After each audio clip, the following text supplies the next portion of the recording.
was truly humbled when this hero suggested the SAVE-UMS. I thought there was no show I'd forgotten about. I mean, it's literally my job to remind you of shows you've forgotten about. You know those Twitter posts asking, does anyone remember, before saying a very popular Playhouse Disney show? Yeah, dude, everyone remembers that. But who in their right minds would remember this? Your video TV show.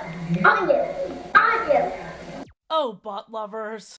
Hi, I'm Athena P, and welcome to the Lore series where we overanalyze shows no one else is brave enough to. That catchphrase has never been truer because today we are covering a Ready, Set, Learn show. I haven't thought about this penguin in years. Ready, Set, Learn was a programming block on both TLC, yes, the Honey Boo Boo network, and also Discovery Kids. According to Wikipedia, Discovery Communication, the company who owned both networks, were known as a cable competitor to PBS. Well, they clearly lost that competition because Ready, Set, Learn ended in 2010. As always, my videos are not intended for kids, but silly, goofy, nostalgic adults like myself. The SAVE-UMS aired from 2002 to 2005, and the show is about this unusual group that always saves the day. Yes, indeed, this group would never allow you to get scammed.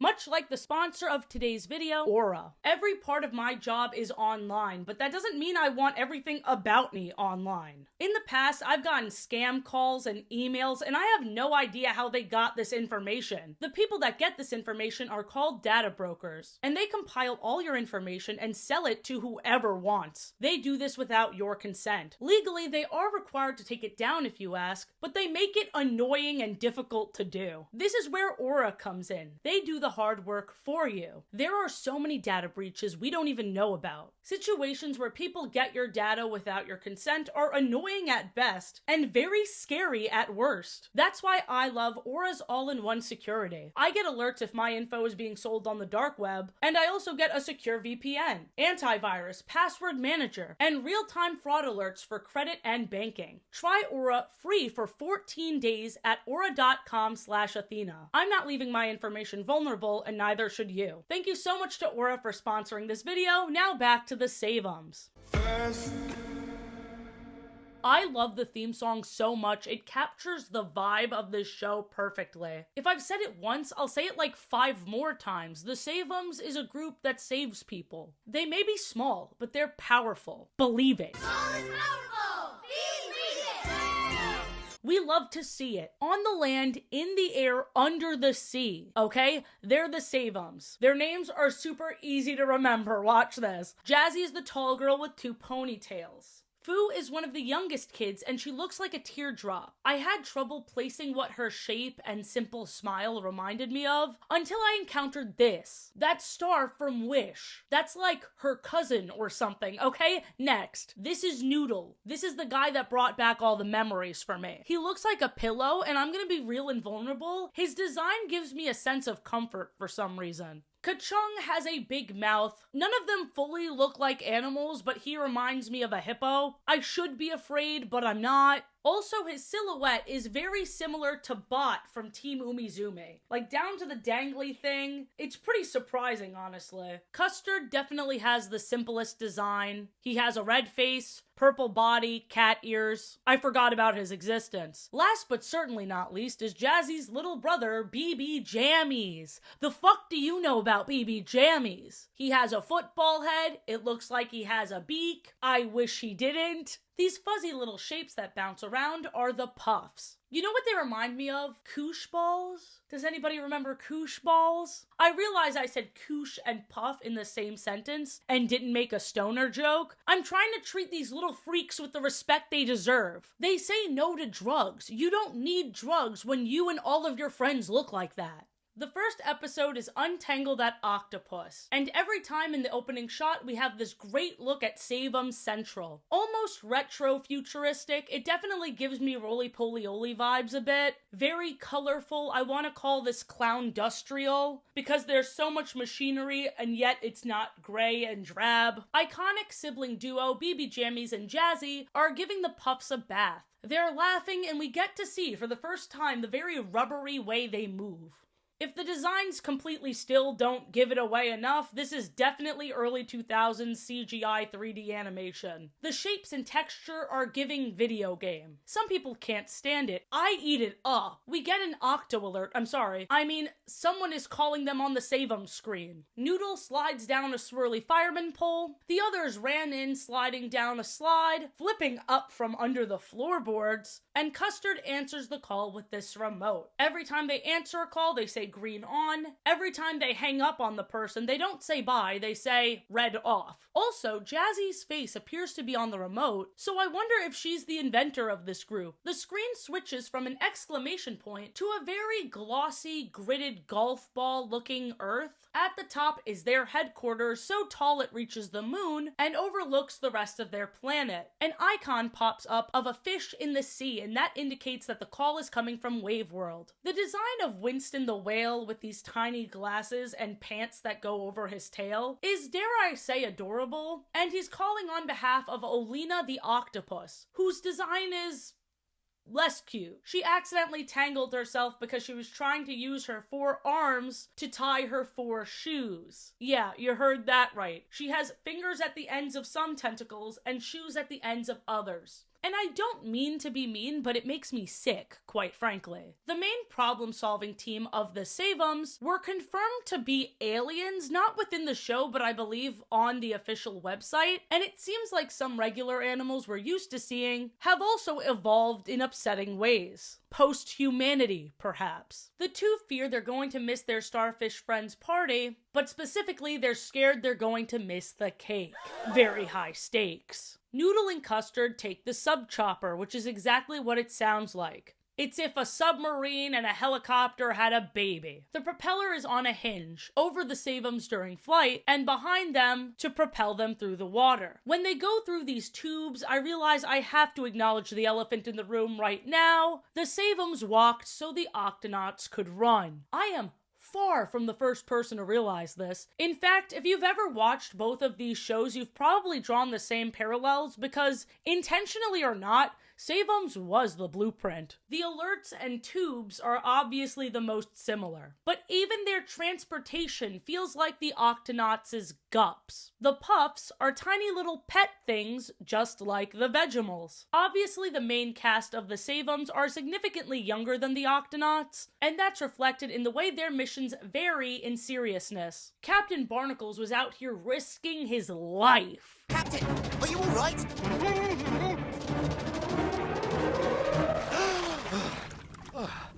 I'm fine. How are you? Get on your goddamn feet! And these preschoolers are worried about a birthday party. And that's on having a good childhood. We love to see it. I need to play you this clip so you can see how Noodle receives a compliment. Cool idea. Noodle, you rock.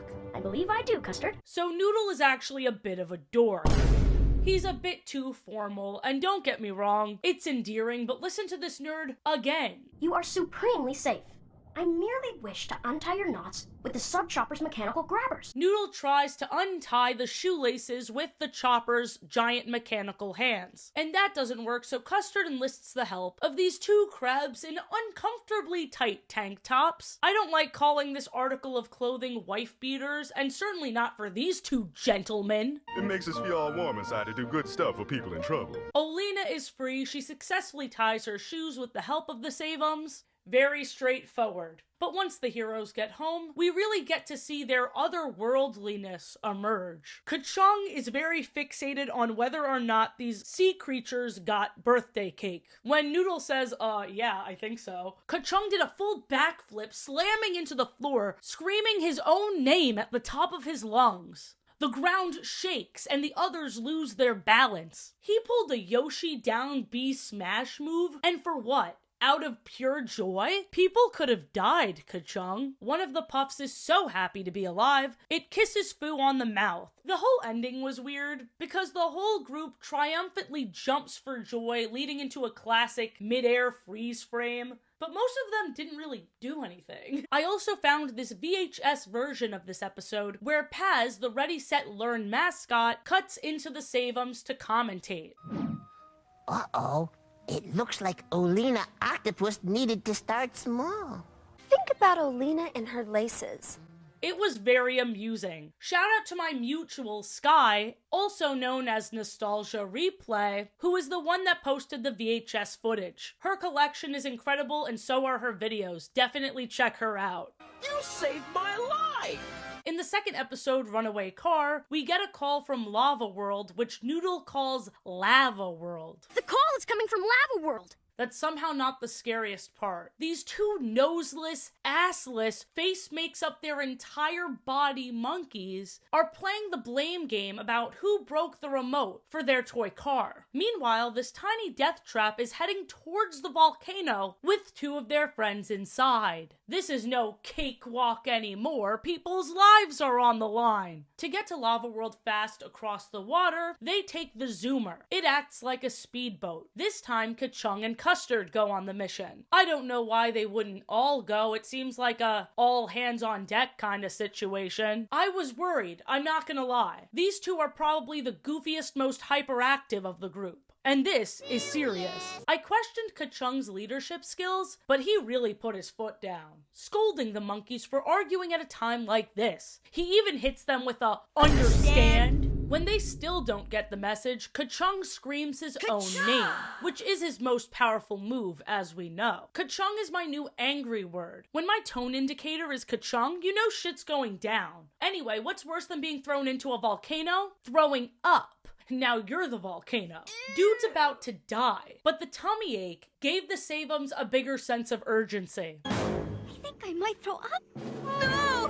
Hurry, SAVE-UMS! Little Becky might throw up! I make fun of this, but I just know as a kid, I would be watching like, The lava's gonna kill me! yeah, so what? And I'm gonna throw up! No!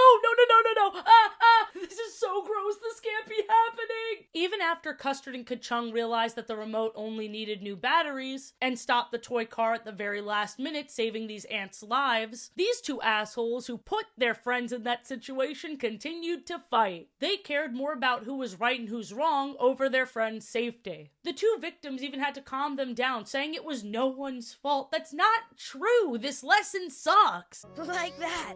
An accident. And don't call him that! Just like we discussed in our Word Girl Re-Explore last week that you should definitely check out, this show also follows helpless, idiotic citizens. Like, who thought it was a good idea for the ants to continually babysit this dinosaur? Someone wants them dead. It all started in the episode Dino Sandwich, when Custard, Jazzy, and Foo go to Lava World to feed a hungry baby dino, because the ant sandwiches were obviously way too small. When I was first rewatching this and reading through all of the character descriptions, I thought Jazzy was the only girl. Look at Jazzy. She's the only girl I know. So the fact that she's very maternal stuck out to me. Oh, of course the only girl is the mom friend. But turns out, Foo is a girl too. When I was a kid, I thought Ka-Chung was also a girl, and I would have loved that range. Who cares? Back to the action. Foo flies to Lava World on her very own jetpack, while Jazzy and Custard take the Zoomer. Obsessed with Jazzy's helmet having holes so her hair can stick out, she also scolds Custard for driving too fast. Of course, as the mom of the group, she has to be the most responsible. The Godzilla kid they have to feed is absolutely fucking disgusting. They make him a sandwich and wow, this kid's got talent. He doesn't even have to put the sandwich in his mouth to eat it. There are a lot of hilarious animation shortcuts that really enhance the uncanniness. The repetition also adds to the fever dream feel. I just realized they react to every emergency in the same way. Whether it's a cake not being eaten, Winston losing his glasses, or someone potentially dying. Without fail, they'll hit us with a The second time I saw these ants babysit for this dinosaur, I lost my shit. I could not believe this was an ongoing thing. In the episode Operation Dino Diaper, PK, one of the ants, refuses to change the baby's diaper. First of all, whatever's in there can't be worse than looking at the actual kid. I'm sorry. Second and most important of all, you can't just agree to take care of an infant and not change their diaper. Hello? She's so pissed off about it, too. Like, did you not know what the job entailed? You are now officially a garbage man. Wow, you've been training for a long time. I know, I can't wait to do the job. That's the spirit. Now go pick up that garbage can. Ew! I'm sorry? You should be. I'm not doing that. That's the whole point of the job. Yourself. The aunt does have a change of heart after seeing how happy the baby dino is to be changed. She felt guilty she didn't help. I know I dunked on this episode, but it was a sweet lesson. The episode making the little PK safe also had a nice lesson. It was all about making sure you had the proper safety gear. PK's stubbornness makes a lot of sense because I feel like a lot of the kids watching may feel the same way. Scary Things Don't Blink is the debut of Rockworld, and the vehicle known as the Ka-Drill. It's exactly what it sounds like, Ka-Chung's drill. Anyway, the group gets a call from Colin and Elizabeth. The bats just look like puffs with wings and little vampire fangs, and these two bats believe they're being watched by a monster in their cave. Custard, Ka-Chung, and Fu go on a mission to save these bats, and they decide to drill through the roof. Okay, so who's gonna save these bats from you? Noodle even flies in to deliver the drill to them. I'm surprised he didn't talk them out of it. Drilling through the roof of a cave sounds like such a stupid idea. I give them props for risking their lives because they were all convinced there was a monster in the cave, but it ended up just being two glowworms. Even though it wasn't a monster, this shows us that the SAVE-UMS would have went against a monster just to save their friends. Fu even risked getting burnt by lava to save a tree. What the fuck is that fucking thing? What the fuck? In the beginning of the episode Runaway Toy Car, Jazzy explains to her little brother BB Jammies that puffs only eat out of their color-coordinated food bowl. Now mind you, it's all the same food. The puffs are creatures of habit, and this acts as a very stressful lesson to the baby. The puffs have a tube race in the beginning of the episode Dino Sandwich. Orange Puff wins. It seems very competitive. Before the race, they're making mean faces at each other and growling, but afterwards, they're all happy and cheering with the SAVE-UMS. At the end of the race, Noodle, Custard, and Ka-Chung all catch the three puffs, the most horrifying of which being Ka-Chung catching Red Puff in his mouth.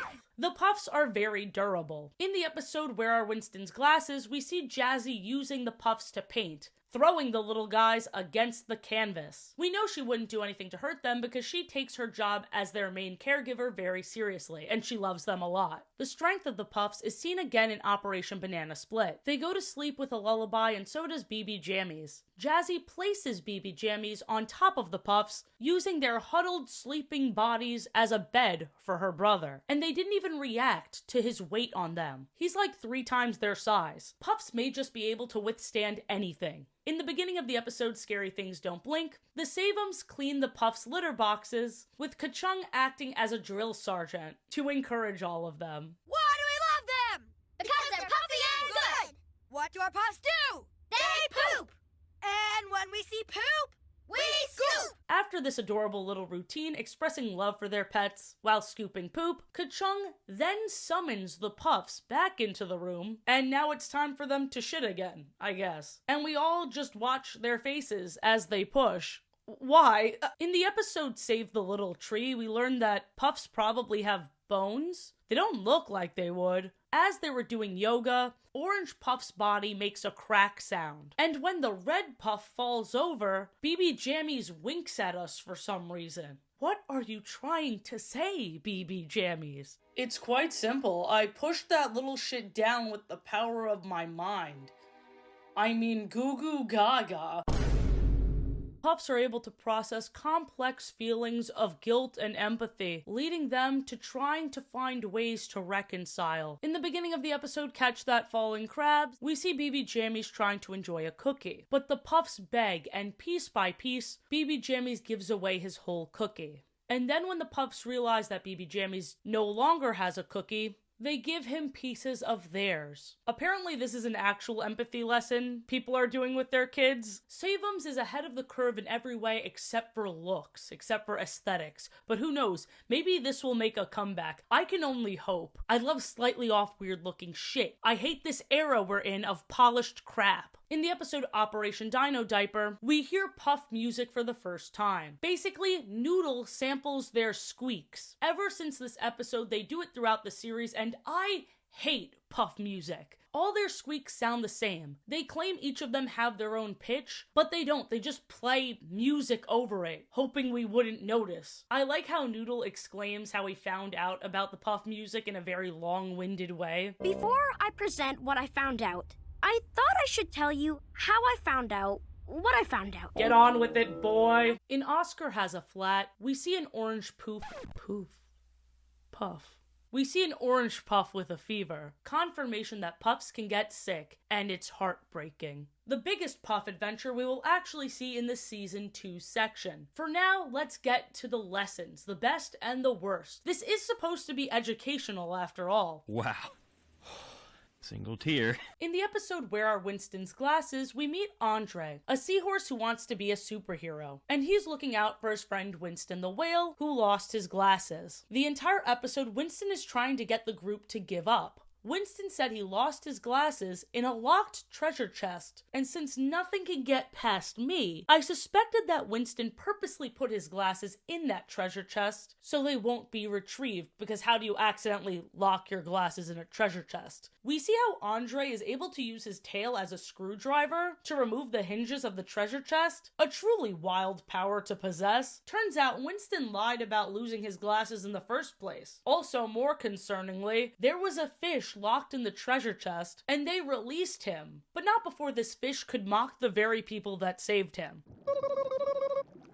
I think that guy was a criminal. I think he was in the treasure chest on purpose. I think we unleashed something truly sinister that Wave World is not prepared for. They don't care about that, though. Back to the serious problem. Why did Winston lie? Turns out, Winston was just insecure about his glasses because none of his friends have glasses, which is silly. What he should really care about are his ears. Whale ears don't look like that, but they don't say that. Jazzy and Noodle comfort Winston by saying everyone's differences make them special. Noodle has flappy things on the sides of his head. Jazzy has spinning pigtails. Winston looks at his own reflection, and the SAVE-UMS encourage him to appreciate how special he is. Good message for kids, A++.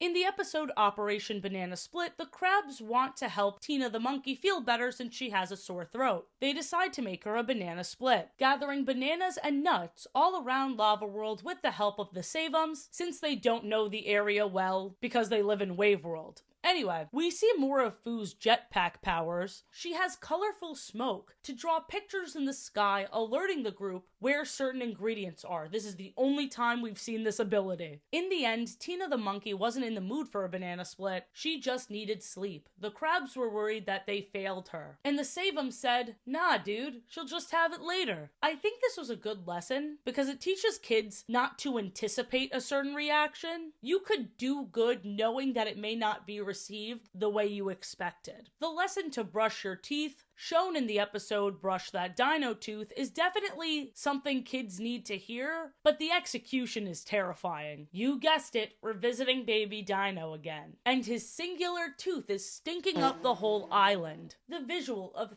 thick green smoke attacking the nostrils of everyone there was truly haunting. If this dino has parents, they should be criminally charged with negligence, because how are these two ants always the babysitters? They can't do shit, which is what your baby smells like.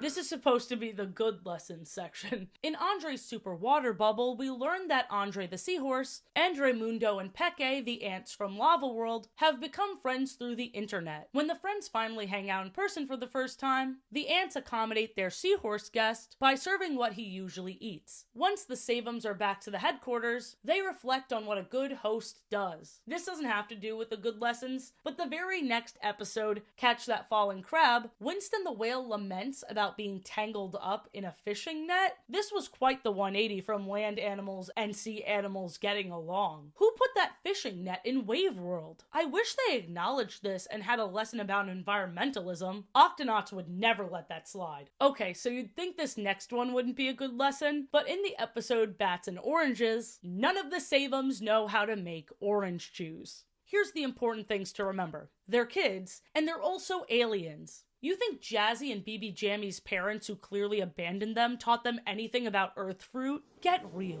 This was a great episode about trial and error. They admitted that asking the oranges for juice was rather silly, but there was no harm in trying. And there's no need to feel stupid even when you arrive at a conclusion that seems simple and straightforward. The important thing is you learned. Hep, hep. Oh.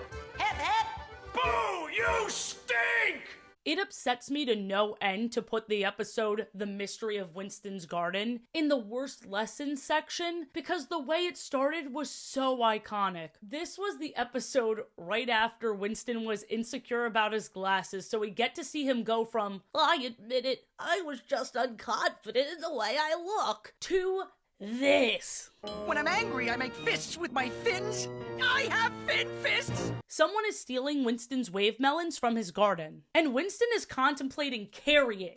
This is a job for Noodle, Jazzy, and Foo. I have never seen Foo underwater up until this point, so listen to this. The jetpack is specifically for Foo, and when she switches to Water Foo, she always says her iconic catchphrase, Switching from Sky Foo to Water Foo. She presses a button on the handle of her jetpack that makes an undersea helmet appear out of the skin around her face. Unless all the blue we see on Foo is actually high-tech clothing. Genuinely, this changes everything, and I don't know how I didn't notice this before, but she does have the exclamation mark that appears on all of their clothes along the side on the blue section, so yes, all of that blue is not part of her skin. So she actually could be the Wish Star. I'm so serious. Anyway, they set up this camera and wind chimes to catch the culprit. It was these little fish, and when these bitchy little fishies were caught and confronted, saying they have to ask for the wave melons, one of them snaps back, well, what if he said no? Entitled much? Eventually, the hive mind of little fish, they don't have names, they're just called little fish, they apologize. Winston not only accepts this apology, but gives them the wave melons after they ask. All they had to do was ask, what if Winston wanted to keep his melons? Would the SAVE-UMS make him share? Sharing is a good lesson, but it can't be forced, especially after someone stole from you. And would the little fish have taken the no well? What if you said no, huh? It sounds like they wouldn't have. The wave melons did look scrumptious, though, I must say. It looks exactly like a watermelon, but blue on the inside. I'm salivating. What do you think it would taste like? Leave it in a comment below. I'm going to try to shift to the world of SAVE-UMS tonight. I'm so serious. The same pushover message was taught again in the opening of the season 2 episode, Scratch That Whale's Back. Ka-Chung puts on a puppet show with one of the Puffs where this monster intimidates them and steals the Puff's food. After Puff and right-hand puppet stand up for themselves, they end up sharing the food with the monster who was stealing from them. We need more dialogue to make this lesson work. Where is the making up for their misdeeds portion? A sorry is not good enough. I'm gonna sound like a party pooper with this next one, but it must be said. Sometimes believing in yourself and a positive attitude is not enough.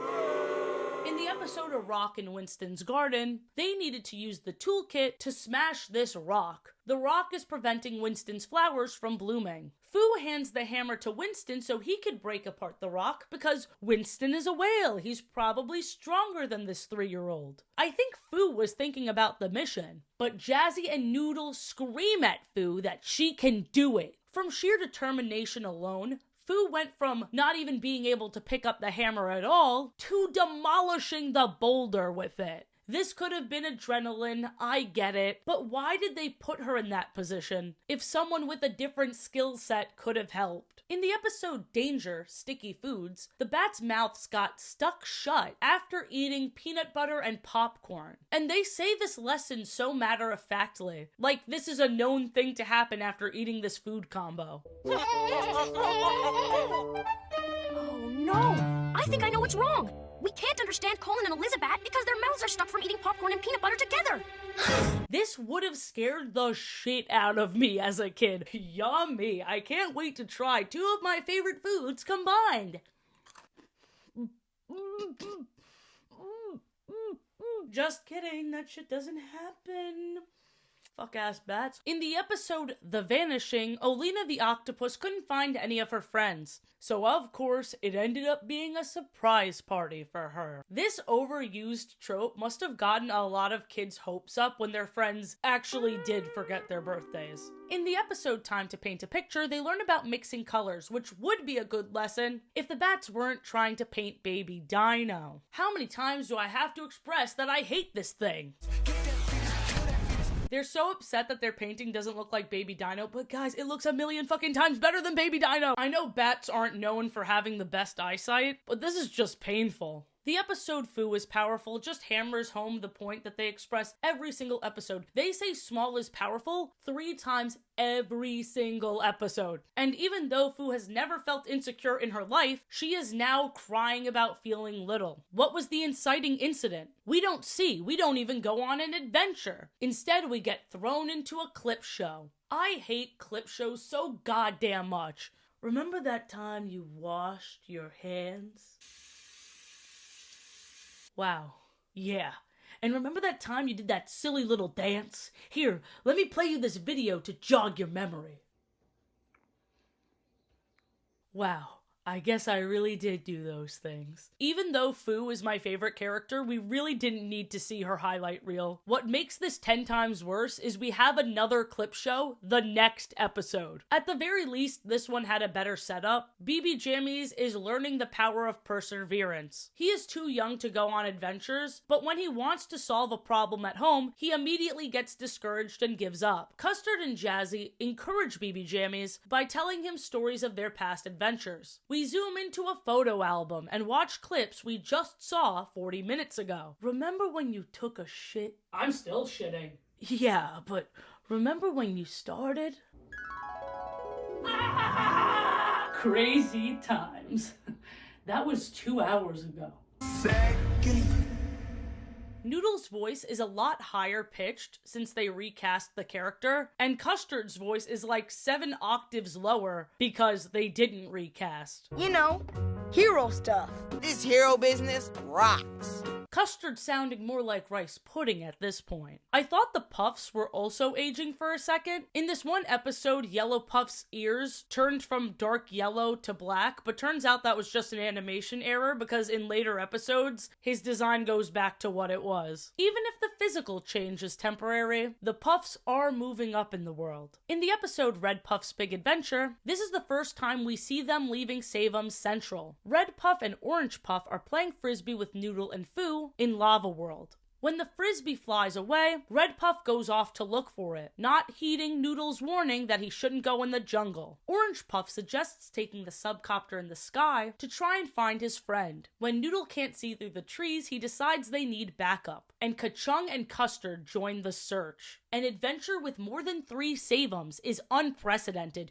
You should be at the edge of your seat. All they needed from the toolbox was a megaphone to shout for Red Puff, and all Red Puff did was sit on the log all scared waiting for help. Not much of a big adventure, as the title suggests. I thought this would be like the time the Vegemals saved the Octonauts. Even though this show has similar elements to the Octonauts, one episode that proves they have very different morals is the season 2 episode, Make That Whale a Doll. As the title suggests, they help Winston the Whale make a doll. I don't know what materials I was expecting for this, but when they chose a sea sponge, I lost my mind. That's either a living creature or the carcass of one. Once again, the Octonauts would never. We continue to see how everything Baby Dino does is a danger to the ants. In Stop That Ice Cream, a river of melted ice cream threatens to destroy the ants' house. We find out that the SAVE-UMS celebrate Halloween and Valentine's Day. We learn that the bats from Rock World go to school, where they were elected the Class Cupids, whatever that means. And the episode Tony and Sal's Treasure confirms to me that the crabs are gay. Hey, look! That fish is wearing our scarf. Oh, let her keep it. She looks good in it. And they were Weightlifting buddies. Oh my God, they were. Weightlifting buddies. So this kind of seems like a perfect series, right? Well... Hey, wait a minute. What happened? What happens next? Come on, let's see the next episode. That's it?